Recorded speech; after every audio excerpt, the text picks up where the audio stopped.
بسم الله الرحمن الرحيم. السلام عليكم ورحمة الله وبركاته. هذا يكسر دوادا عشر كلابات وحد هذا إنه مريء unit كلابات in the examination room. أتنا إسقى continue إنه إسقى no صعدة. Read after the passage قرآن كافري and answer كان جواب the following question السؤال هسه صعدة. قرآن كان آخري كدبنا كجواب سؤالها صعدة. The invigilator إلاليه hands out وحو قيبيا the scripts ورقدها. The invigilator إلاليه hands out وحو قيبيا the scripts ورقدها. And then كدبنا candidates are they read وحي آخريان all instructions dhammaan tilmaamaha la siiyey carefully si taxadar leh ayay u akhriyaan. They are told waxaa loo sheegaa to write inay qoraan their names magacyadooda.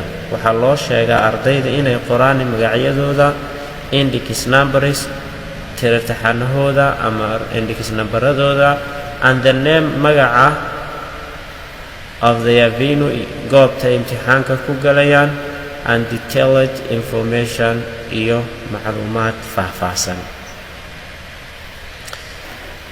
The invigilator kormeeruhu ilaaliyuhu hands out wuxuu qaybiyaa the scripts warqadaha and then kadibna candidates ardaydu read waxay akhriyaan all instructions dhammaan tilmaamaha carefully si taxadar leh u akhriyaan tilmaamaha la siiyey.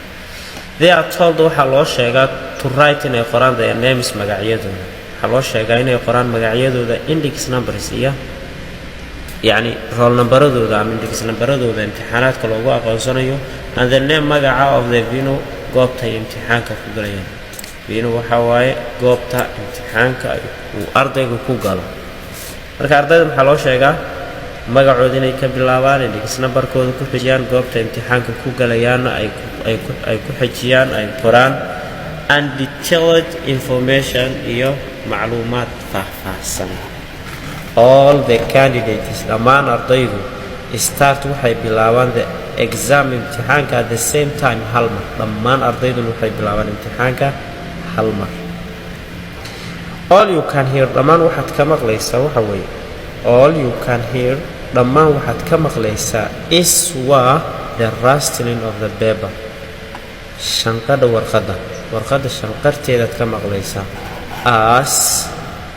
as pages are being turned over waad isku qabanaysaa as pages are being turned over page kalo ay marka loo rogayo ama la isugu rogayo yani warqadda ardayga imtixaanka marka la siiyo warqadahan ay badan yihiin page kalo loo rogaa sooma marka taas waxa la yiraahdaa marka warqadda la rogana page ka loo rogayana warqadda waxay bixisaa shanqaray bixisaa.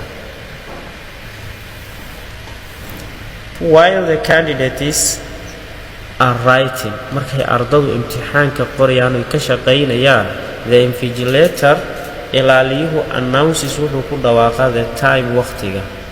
Ilaaliyuhu wuxuu ku dhawaaqaa waqtiga.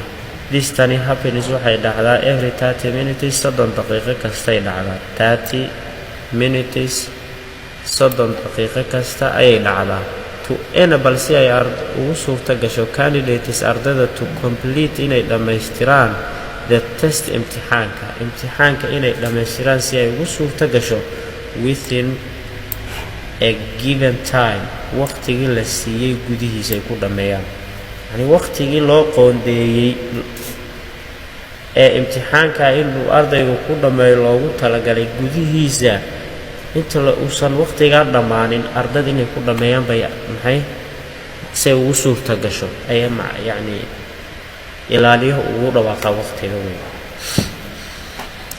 The supervisor kormeeraha guud imtixaanka supervises wuxuu kormeeraa what goes on waxa ka socda in each example qol kasto imtixaanka ardaydu fadhiya and the invigilators perform their duties iyo sida ay ilaaliyayaashu u gudanayaan waajibaadkooda. In each exam room qol kastoo imtixaanku ka socdo loogu jiro and the invigilators ilaaliyayaashuna perform ay u gudanayaan their duties waajibaadkooda. cashirkan halkaasuu ku egay ardayay qaybta xigta insha Allah haddii ilaahay idmo arday kastana waxaan ku wacyigelinayaa inuu waqtigiisa ka faa'iidaysto. السلام عليكم ورحمة الله وبركاته.